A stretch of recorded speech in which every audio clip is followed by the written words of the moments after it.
Je corrige la colorimétrie des célébrités au Met Gala 2026. On commence cette série avec Kendall Jenner qui possède un sous-ton froid et qui appartient à la colorimétrie hiver profond. On sait déjà que les hivers profonds vont privilégier des blancs purs que plutôt des crèmes.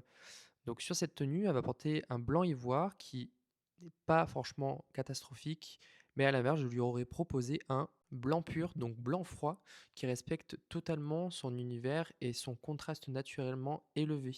On est vraiment sur un côté très lumineux au niveau de son visage et ça respecte à 10 000 sa palette d'hiver profond. En second, on va s'attaquer à Serena Williams qui, elle, a un sous-ton chaud.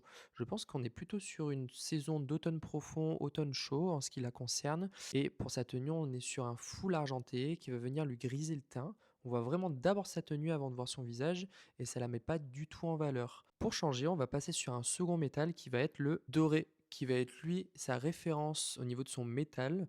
Elle va privilégier le doré plutôt que l'argenté qui va apporter richesse et chaleur au niveau de son sous-ton. Et là, on peut dire justement que c'est très harmonieux et qu'on voit d'abord son visage avant même de voir sa tenue. Autour maintenant de Angela Bassett, à qui j'ai déjà donné ma note précédemment dans une ancienne vidéo. Là, on est sur quelque chose de beaucoup trop intense et beaucoup trop clair. Je la vois vachement dans une tenue beaucoup plus profonde et riche, à l'image de sa beauté naturelle, dans un bois de rose totalement, dans sa palette de couleurs d'automne.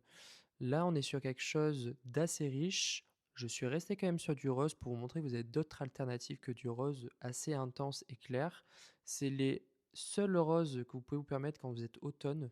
Donc un rose assez terreux dans l'ensemble qui lui correspond davantage. Je trouve qu'elle est sublime dans cette couleur. Autour de Sabrina Carpenter, qui elle possède un sous-ton froid, plus particulièrement d'été clair, on est vraiment sur un gris anthracite qui est toujours mieux que le noir, mais pour son profil, je la voyais vachement dans quelque chose d'un tout petit peu plus clair. Je suis passé sur un gris un peu plus souris, qui est en adéquation avec sa beauté naturelle. Je trouve qu'avec le port de tête qu'elle va porter, c'est beaucoup plus harmonieux et on voit davantage son visage avant de voir même sa robe et elle est sublime, hein, que dire? Et pour finir, on va faire Julianne Moore qui possède, elle, un sous-ton chaud, plus particulièrement d'automne chaud. On voit qu'elle va venir porter une robe noire. Je dis pas que c'est catastrophique, mais je dis que justement, on voit trop la tenue et que ça va venir durcir ses traits.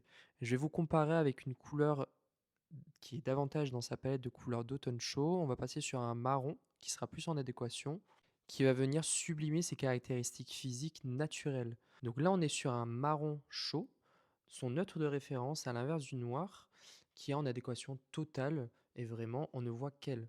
C'est ça que je cherche dans la colorimétrie, c'est qu'on voit vous avant votre robe.